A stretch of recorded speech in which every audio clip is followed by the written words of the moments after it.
The world will not be destroyed by those who do evil, but by those who watch them without doing anything. Albert Einstein. Let that sink in. This quote isn't about war. It is not about politicians or criminals. It's about something closer. Our silence in the face of quiet modern evil. It's about people who control your thoughts without you knowing.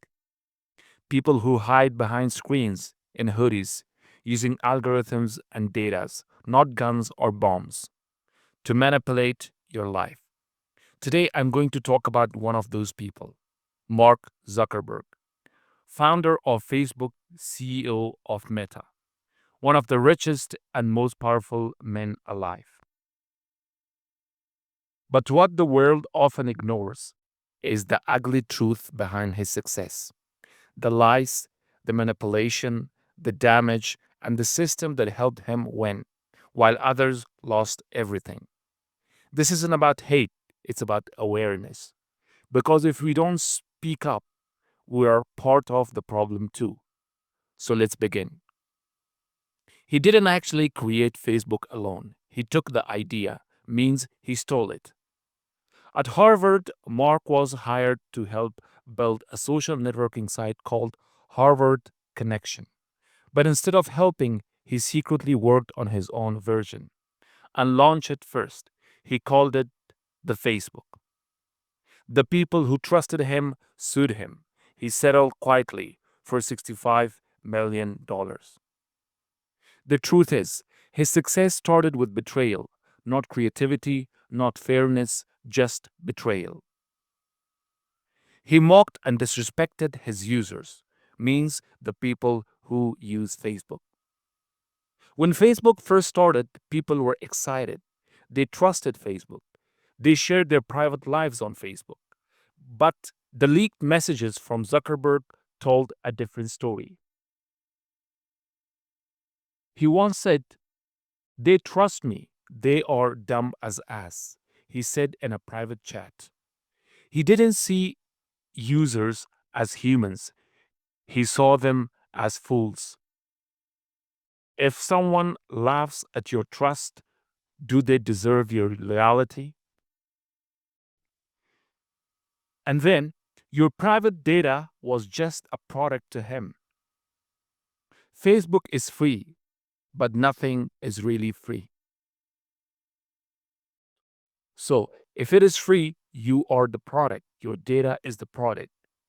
Every click, every like, every message, Facebook collects it all. Then it sells the data to advertisers, companies, even political firms. The Cambridge Analytica scandal proved it. 87 million people had their data harvested without consent and used to manipulate elections. Zuckerberg said sorry, but only after being caught. You were never the customer, you were the product. So he built a platform that profits from pain. Facebook's algorithm is designed for one thing: attention. And what gets attention? Hate, anger, fear, drama, lies. Positive posts die quietly.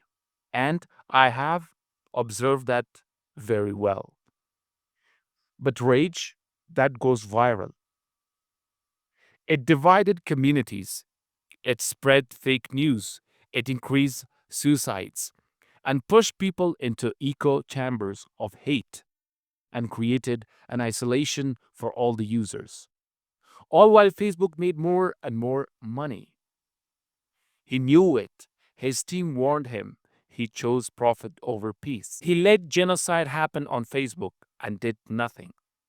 In Myanmar, hate speech against Muslims spread rapidly on Facebook. It helped fuel a real genocide, with thousands killed, entire villages destroyed. The UN later said Facebook played a major role, and Zuckerberg, he gave a weak apology and moved on.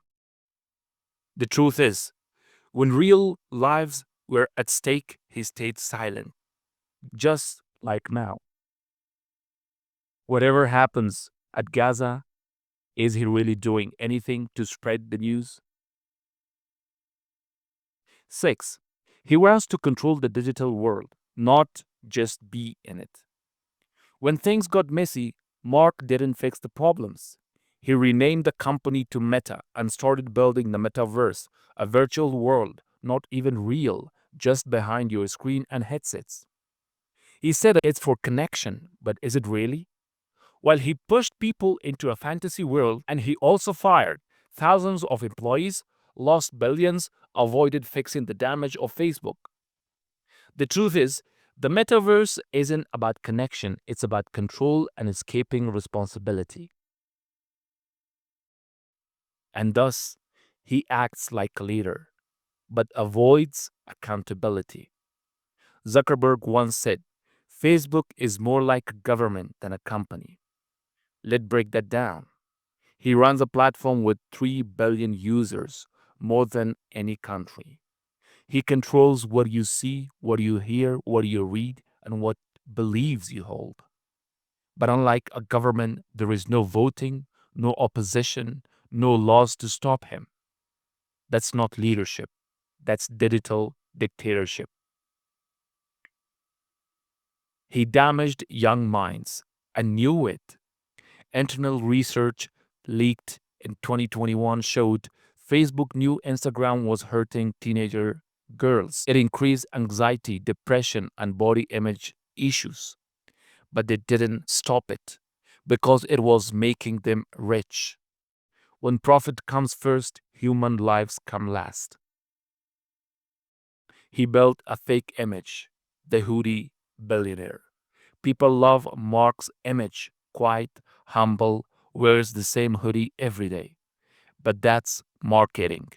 Behind the scenes, he is ruthless in business, cold with employees, obsessed with power and control. He even built $100 million private compound in Hawaii, blocking local people from their own land. The hoodie is just a costume. Don't let it fool you. He's a mayor of the system, not a hero of it. Zuckerberg didn't hack the system. He is the system. A system that rewards speed over honesty, growth over ethics, control over care.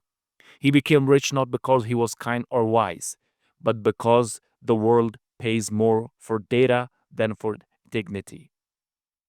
Mark's story is not an inspiration, it's a warning. We live in a world where the most powerful people don't carry guns, they carry code, they design platforms, and they control what billions of us think, see, and believe without us even realizing it.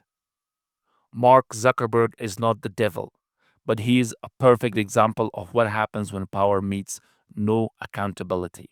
So ask yourself, is this the kind of future we want? A world where tech giants shape reality and we stay silent?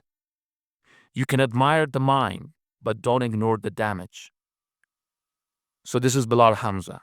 If this episode woke something up inside you, don't keep it to yourself.